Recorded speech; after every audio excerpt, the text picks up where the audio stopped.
Hey guys, welcome to my video. Today we'll be talking about fair value gaps and how to chart them out on the screen. Um, the number one key thing with fair value gaps is when the fair value gaps gets inversed, you need to be your bias needs to line up with your entry, right? That's pretty easy to common sense.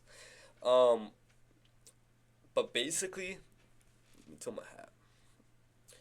When you find a fair value gap, make sure your fair value gap is lined up with your bias. Okay, so let's just get right into the charts and let's first identify.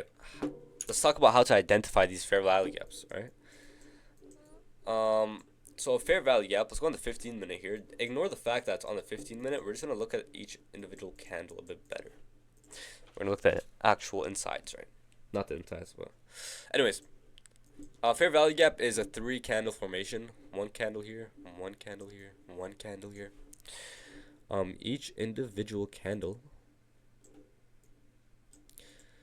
and then we have a line. Oh, we have a gap in between each of these candles, right? So it's from the first candle's top wick to the third candle's bottom wick. All right, so gap, gap, gap, gap.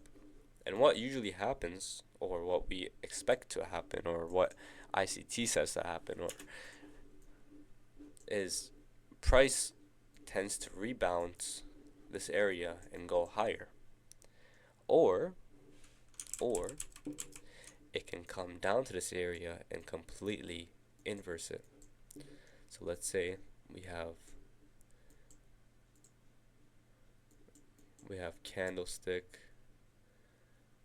that comes down, completely inversing this. What the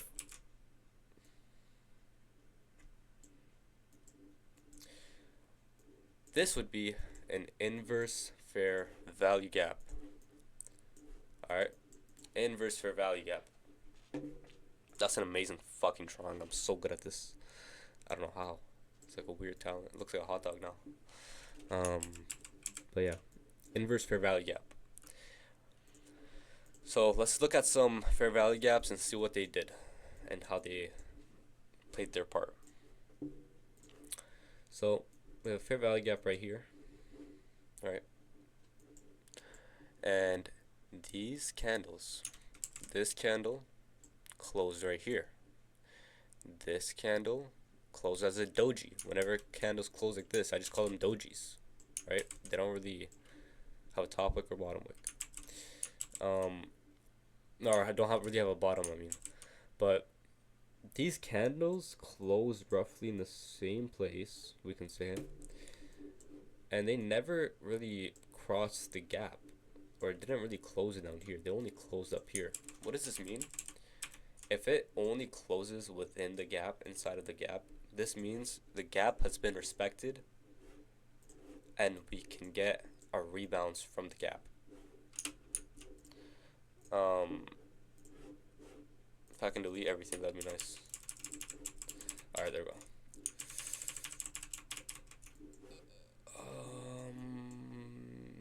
Inverse right here. We have three candle formation. Bang, bang, bang. And the gap in the middle, right here, we come up and inverse the gap. How do we know that we inversed it? It's because the gap, the bearish fair value gap, had a bullish fair value gap come up and close above it. Okay, and then how do we know this is a bearish fair value gap? Because there's a bearish candle that actually is holding the gap. All right, this bearish fair value gap has the gap within it. This bullish fair value gap has a gap within it. So it's a bullish fair value gap right here and a bearish fair value gap right here. And then if we scroll up a bit, we can see after inversing, after disrespecting bearish order flow, we came up and respected bullish order flow once more. Right? We never disrespected bullish order flow. We respected it once more. This caused us to go even higher. Alright.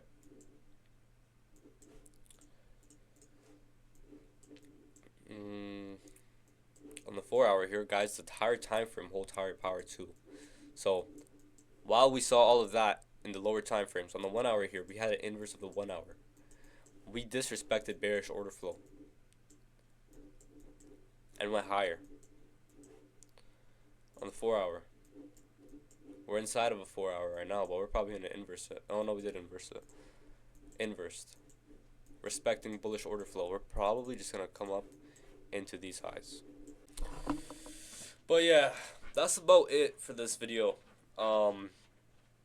If you fucked with the fucking fuck, but and then fuck in the comments too. But yeah.